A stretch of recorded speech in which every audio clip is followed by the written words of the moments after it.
ইমাম মুয়াজ্জিমদের সঙ্গে বৈঠক করলেন মুখ্যমন্ত্রী মমতা বন্দ্যোপাধ্যায়। কিছুক্ষণ আগেই আমরা সেই ছবি দেখাচ্ছিলাম।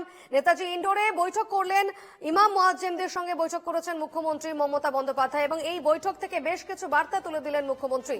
তৃণমূল বিধায়কদের বাড়িতে হামলা হয়েছে এমনটাও বলেছেন মুখ্যমন্ত্রী মমতা বন্দ্যোপাধ্যায়। কি বলছেন ইমামরা একবার শোনাবার চেষ্টা করব।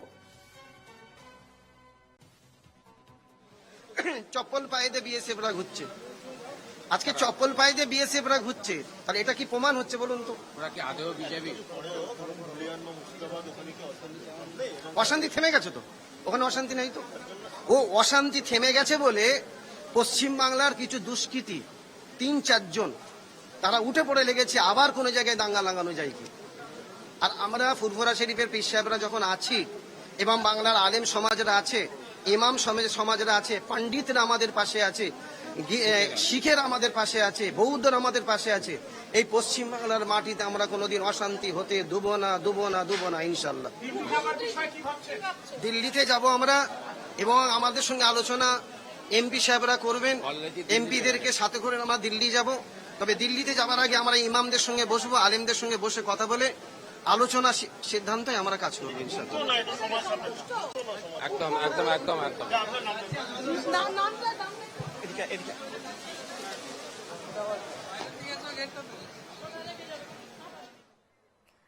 এই মুহূর্তে আমাদের সঙ্গে রয়েছেন প্রতিনিধি রণজয় মুখোপাধ্যায়। রণজয়,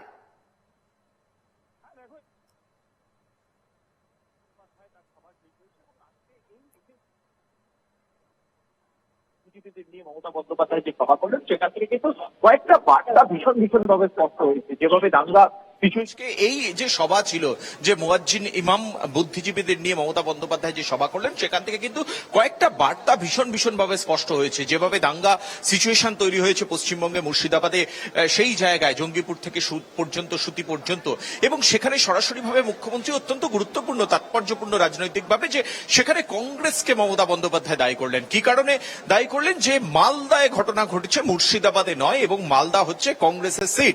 ইলেকশনের সময় তারা সিট দখল করবে, কিন্তু ইলেকশনের পরে তাদের কোনো দায়িত্ব থাকবে না। এই বিষয়টা নিয়ে কিন্তু প্রশ্ন তুলেছেন এবং সরাসরিভাবে কংগ্রেসকে টার্গেট করেছেন মুখ্যমন্ত্রী মমতা বন্দ্যোপাধ্যায়, এবং সেখানে জাস্টিফাই করতে গিয়ে তিনি বলেওছেন, একথাও বলেছেন, আমাদের তৃণমূল কংগ্রেসের ৩ জন বিধায়কের বাড়ি ভাঙচুর হয়েছে, পার্টি অফিস ভাঙচুর হয়েছে, এবং যেভাবে আন্দোলন হয়েছে ভাঙড়েও যখন আন্দোলন হলো সেই বিষয়টাকে নিয়েও মমতা বন্দ্যোপাধ্যায় প্রশ্ন তুলেছেন, এবং সেখানে অত্যন্ত তাৎপর্যপূর্ণভাবে এই ভাঙড়ে এরকম করে আগুন জ্বালানো, গাড়ি ভাঙচুর করে দেওয়ার কোন রকম প্রয়োজন ছিল না। কেউ নাম না করে তিনি বলেছেন, কেউ পলিটিক্যালি নিজেদের আইডেন্টিটি তৈরি করতেই এই হামলা ঘটিয়েছে বলে মমতা বন্দ্যোপাধ্যায় বলেছেন। এবং যেভাবে পশ্চিমবঙ্গের বুকে, রাজ্যের মাটিতে যেভাবে এই দাঙ্গা হচ্ছে, সেই জায়গা থেকে করজোড়ে আবেদন করেছেন। তিনি একথাও বলতে বাধ্য হয়েছেন, একদিকে ব্যক্তিগতভাবে, অন্যদিকে যদি ভাবেন চেয়ার থেকে, দুই জায়গা থেকেই আমি আবেদন করছি সকলকে শান্তি বজায় রাখার জন্য। এবং এই যে আন্দোলন পশ্চিমবঙ্গে হচ্ছে, আমি আপনাদের পক্ষে রয়েছি, আমি আপনাদের পাশে রয়েছি। তাহলে কেন এই আন্দোলন পশ্চিমবঙ্গে? এই আন্দোলন যাদের বিরুদ্ধে, গণতান্ত্রিকভাবে আন্দোলন করুন, এবং যদি আন্দোলন করতে হয়, আপনাদের বক্তব্য পেশ করতে হয়, তাহলে সেগুলো ইনডোরে করুন, সেটা আউটডোরে করবেন না, অশান্তি সৃষ্টি যাতে না হয়। এবং এই আন্দোলন বাংলায় কেন? প্রশ্ন তুলে মমতা বন্দ্যোপাধ্যায় বলেছেন, যেখানে প্রয়োজন সেখানে এই আন্দোলনকে নিয়ে যেতে, সরাসরিভাবে দিল্লিতে এই আন্দোলনকে নিয়ে যেতে মমতা বন্দ্যোপাধ্যায় বলেছেন। এবং দিল্লিতেও যে সাপোর্ট দেবেন পুরো দস্তুরভাবে, সে কথাও কিন্তু আজকে নেতাজি ইন্ডোর স্টেডিয়ামের স্টেজ থেকে তিনি বলেছেন। আমাদের দলের এমপিরা, সাংসদরা দিল্লিতে আপনাদের পাশে থাকবে, এবং অন্যান্য যে অপোজিশন পার্টিগুলো রয়েছে সেই অপোজিশন পার্টিগুলোর কাছে যান, প্রত্যেকটা রাজ্যের কাছে যান দিল্লিতে গিয়ে, এবং তিনি নিজেও যে ইন্ডিয়া অ্যালায়েন্সের কাছে বার্তা দেবেন তাদের পাশে থাকার, তাদের আন্দোলনের পাশে থাকার, তাদের মুভমেন্টের পাশে থাকার, এই কথাটাও তিনি বলেছেন। একটি বছর ভীষণভাবে গুরুত্বপূর্ণ, 1 বছর অপেক্ষা করতে বলেছেন মুখ্যমন্ত্রী। ধৈর্য ধরে 1 বছর অপেক্ষা করুন, তারপরে পরিবর্তন হবে। অমিত শাহকে আজকে নাম করে কেন্দ্রীয় স্বরাষ্ট্রমন্ত্রী অমিত শাহকে ভীষণভাবে কিন্তু টার্গেট করেছেন, লক্ষ্য করেছেন মমতা বন্দ্যোপাধ্যায়। যেভাবে ইনফিল্ট্রেশন হয়েছে, যেভাবে বিএসএফ এর সামনে বর্ডারের যে দায়িত্ব থাকে বিএসএফ এর ওপর, সেটা স্টেট সাবজেক্ট নয়, এবং যে গন্ডগোল হয়েছে, যে দাঙ্গা ছড়িয়েছে, বাংলাদেশ থেকে কিছু মানুষ তারা এখানে এসে কিশোরদের কাজে লাগানো হয়েছে 5-6 হাজার টাকা দিয়ে, তারা পাথর ছুঁড়েছে, এবং তাদেরকে কেন অ্যালাউ করেছে প্রশ্ন তুলেছেন মমতা বন্দ্যোপাধ্যায়, এবং সরাসরিভাবে কেন্দ্রীয় স্বরাষ্ট্রমন্ত্রী অমিত শাহকে আক্রমণ করেছেন, এবং তাকে হামাগুড়ি বাবু বলেও কটাক্ষ করেছেন মুখ্যমন্ত্রী মমতা বন্দ্যোপাধ্যায়। এমনকি স্বরাষ্ট্রমন্ত্রী যে কাজ করছেন, সমস্ত এজেন্সি দিয়ে যেভাবে কাজ করাচ্ছেন, প্রতিবেশী রাষ্ট্র বাংলাদেশের লোক বিএসএফ এর সাহায্যে তারা যে ভেতরে ঢুকছে, কি করে বিএসএফ অ্যালাউ করছে, এবং হোম মিনিস্ট্রি কেন এগুলোকে বৈধতা দিচ্ছে, এই জায়গা থেকে প্রশ্ন করে প্রধানমন্ত্রী নরেন্দ্র মোদীর কাছেও কিন্তু মমতা বন্দ্যোপাধ্যায় অমিত শাহ নিয়ে যে দরবার করবে, সেই বিষয়টাও কিন্তু মমতা বন্দ্যোপাধ্যায় পরিষ্কার করে দিয়েছেন যে প্রধানমন্ত্রীকে বলবো যে হোম মিনিস্টারকে দেখুন, এবং প্রধানমন্ত্রী নরেন্দ্র মোদী না থাকলে কি অবস্থা হবে অমিত শাহ, সেই বিষয়েও কিন্তু প্রশ্ন তুলেছেন। এবং আগামী 1 বছর ভীষণভাবে গুরুত্বপূর্ণ, ধৈর্য ধরে অপেক্ষা করতে, তখন কিন্তু চেয়ারে অমিত শাহ থাকবে না। এভাবেই কিন্তু নজিরবিহীনভাবে কেন্দ্রীয় স্বরাষ্ট্রমন্ত্রী অমিত শাহর নাম করে কটাক্ষ করেছেন মুখ্যমন্ত্রী মমতা বন্দ্যোপাধ্যায়, এবং যেভাবে বিএসএফ এর সহযোগিতায় এই রাজ্যে, এই বাংলায় বর্ডার এলাকায় ঢুকে গন্ডগোল দাঙ্গার পরিস্থিতি তৈরি হয়েছে, সেই বিষয়ে তদন্ত চলছে। তদন্তের নির্দেশ দিয়েছেন চিফ সেক্রেটারিকে। সমস্ত বিষয় বিএসএফ এর যে ভূমিকা, সেই ভূমিকা খতিয়ে দেখতেও নির্দেশ দিয়েছেন মমতা বন্দ্যোপাধ্যায় এই মঞ্চ থেকে। শীতলকুচিতে যেভাবে বিএসএফ এর গুলিতে মারা গিয়েছিলেন, সেই ঘটনা, সেই প্রসঙ্গও তিনি তুলেছেন, এবং বিএসএফ গুলি চালিয়েছে এই ক্ষেত্রেও সেই বিষয়টাও কিন্তু আজকে মমতা বন্দ্যোপাধ্যায় বলেছেন। বিএসএফ এর ভূমিকা খতিয়ে দেখবে রাজ্য সরকার, তদন্ত হবে, চিফ সেক্রেটারিকে প্রয়োজনীয় ব্যবস্থা নিতে নির্দেশ দিয়েছেন মুখ্যমন্ত্রী মমতা বন্দ্যোপাধ্যায়। যারা মারা গিয়েছেন, 3 জন মারা গিয়েছেন, তাদের 10 লক্ষ টাকা করে কম্পেনসেশন বা ক্ষতিপূরণ দেওয়া হবে। যারা আহত হয়েছেন তাদেরকেও রাজ্য সরকার দেখবে, যাদের বাড়ি ভেঙেছে তাদের বাংলার বাড়ি করে দেওয়া হবে, এবং যাদের দোকান ভাঙচুর হয়েছে সেই বিষয়টিও রাজ্য সরকার খতিয়ে দেখবে বলে মমতা বন্দ্যোপাধ্যায় প্রতিশ্রুতি দিয়েছেন। এবং বারবার করে হাত জোড় করে ব্যক্তিগতভাবে, এবং যদি মনে করেন চেয়ার থেকে, বলছি চেয়ার থেকে, সর্বস্তরের মানুষকে, মাইনরিটি সংখ্যালঘু মানুষকে, ইমাম মুয়াজ্জিনদের বার্তা দিয়েছেন মমতা বন্দ্যোপাধ্যায়, অশান্তি থেকে দূরে থাকুন, এই রাজ্যে অশান্তি করবেন না, কারণ আমি বা রাজ্য সরকার পাশে রয়েছে।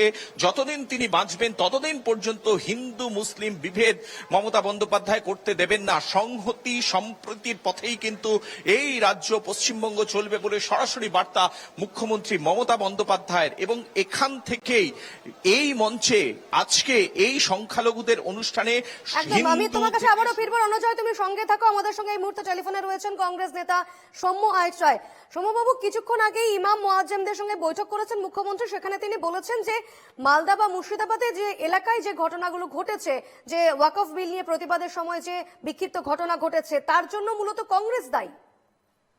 মানে উদরপিণ্ডি বুদর ঘাড়ে চড়ানোর জন্য অজুহাত, ব্যর্থতার অজুহাত। ব্যর্থ হয়েছেন তো। এই যে দাঙ্গার পরিস্থিতি বাংলায় লাগালো কারা? এই দাঙ্গার পরিস্থিতি তৈরি হলো কারা? প্রশাসনের প্রধান কে? আপনার পুলিশকে 3.5 ঘন্টা 4 ঘন্টা ফোন করেও পুলিশ যায়নি। আপনি পুলিশের পরিচালনা করেন কি করেন না? কংগ্রেস করে। এই দাঙ্গা পরিস্থিতি তৈরি হলো কি করে? এই যে প্রতিদিন ধর্মীয় প্রতিযোগিতামূলক ধর্মীয় মৌলবাদের জন্ম দেওয়া বাংলায়, আরএসএস এর গেম প্ল্যানকে প্রতিষ্ঠিত করা। আপনার দলের বিধায়ক থেকে নেতারা যখন উস্কানিমূলক মন্তব্য করেছে, আপনি একজনের বিরুদ্ধে গ্রেপ্তারি পরোয়ানা দিয়েছেন, একজনকে গ্রেপ্তার করেছেন। এই যে আরএসএস এর লোক, বিজেপির লোকেরা সারাদিন দাঙ্গা লাগানোর কথা বলে, কজনের বিরুদ্ধে এফআইআর করেছেন? আসলে রাজ্য সরকার না চাইলে কোনো জায়গায় দাঙ্গা হতে পারে না। এখন আপনি উদরপিণ্ডি বুদর ঘাড়ে চড়িয়ে কংগ্রেসকে কালিমালিপ্ত করার চেষ্টা করছেন। আসলে এটাও একটা আরএসএস এর প্ল্যান। মানে কংগ্রেস মুক্ত করো, কংগ্রেসের বিরুদ্ধে বলো। আপনি কবার করেছেন বিজেপির বিরুদ্ধে বলেছেন? এই বাংলাতে দাঙ্গার পরিস্থিতি সৃষ্টি করার জন্য গত কয়েক বছর ধরে আমরা বলিনি প্রথম দিন থেকে?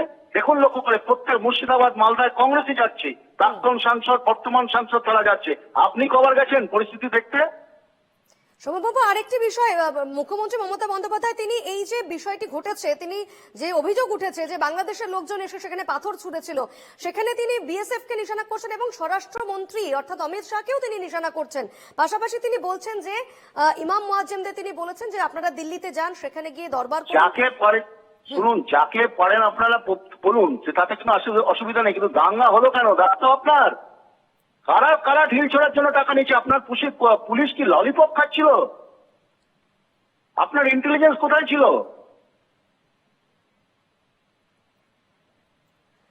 বেশ, আপাতত ধন্যবাদ সৌম্যবাবু। আমরা কথা বলছিলাম কংগ্রেস নেতা সৌম্য রায়ের সঙ্গে এবং আমার সঙ্গে এই মুহূর্তে রয়েছেন প্রতিনিধি রণজয় মুখোপাধ্যায়। রণজয়,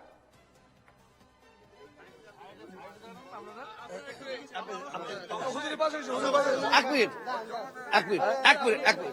দেখেন, আমিও শুনলাম পার্সোনাল ব্রিগেডের ময়দানে 26 তারিখে সভা ডাকা হবে, শুনেছি। তো আমি বলবো বাংলার সংখ্যালঘু মুসলিমদের নিয়ে ছেলে খেলা করতে বারণ করব। কেন বাংলার কেউ বলছে হবে, কেউ বলছে হবে না। যদি সত্যিকারের হয়, আপনার ব্রিগেডের পারমিশনটা পেয়েছেন, এটা দেখিয়ে দিলে খুব ভালো হয়। আমার কাছে কোনো খবর নেই, সেটা তাদের জিজ্ঞেস করুন। এই জন্যই তো আমরা পিছিয়ে আছি। মহাশয়, মমতা বন্দ্যোপাধ্যায় যেভাবে বললেন যে তিনি পাশে রয়েছেন, পক্ষে রয়েছেন আপনাদের, এবং সম্পূর্ণ বিষয়টা আন্দোলনটা মুভমেন্ট হোক যেখান থেকে হয়েছে দিল্লিতে, প্রধানমন্ত্রী রাষ্ট্রপতির কাছেও বললেন, কি বলবেন? আপনার একটা কথা বলা ভুল হচ্ছে, উনি আমাদের পাশে শুধু আছে বলেননি, উনি বাংলার মানুষের পাশে আছে বলেছেন। উনি বাংলার হিন্দু, মুসলমান, শিখ, ইসাইয়ের পাশে আছেন উনি বলেছেন। উনি যেহেতু বাংলার অভিভাবিকা, অতএব ওনাকে প্রত্যেকের পাশে থাকা উচিত বলে মনে করি। কেন বাংলাটা হচ্ছে হিন্দু, মুসলমান, শিখ, ইসাইয়ের ঐক্য সম্প্রীতির বাংলা।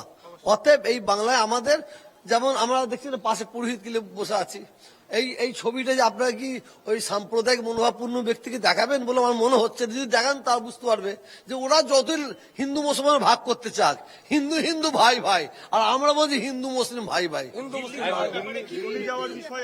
দিল্লি, মমতা ব্যানার্জি দিল্লি যাওয়ার জন্য বলেছেন, উনি অভিভাবক হিসেবে যেটা বলেছেন এটা ওনার কথা। দিল্লি তো মুসলমান তো মরে যায়নি, দিল্লিতে তো মুসলমানরা আছে। দিল্লিতে মুসলমানরা করবে, বাংলায় আমরা এখানকার মুসলমানরা করব, সারা ভারতবর্ষে মানুষ করব। কিন্তু আমার দাবি যেটা বলবো, যেখানেই মিটিং মিছিল আপনারা করেন না কেন, জনসভা করেন না কেন, সেটা শান্তির সঙ্গে যেন হয়।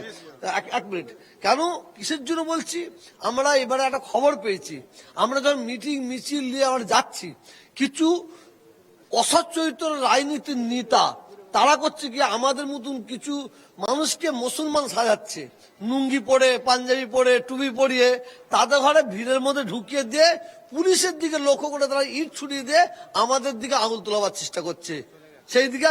সেই জন্য আমি প্রত্যেকটা মুসলমান ভাইকে বলবো, আপনারা মিটিং মিছিল জনসভা বন্ধ করবেন না, যতক্ষণ না বিল উইথড্র না হচ্ছে, বন্ধ করবেন না, কিন্তু সেটা শান্তির সঙ্গে। সেটা আমরা চিন্তা ভাবনা করবো। উনি উনার কথা বলেছে, এবার আমরা আমাদের কথা ভাববো,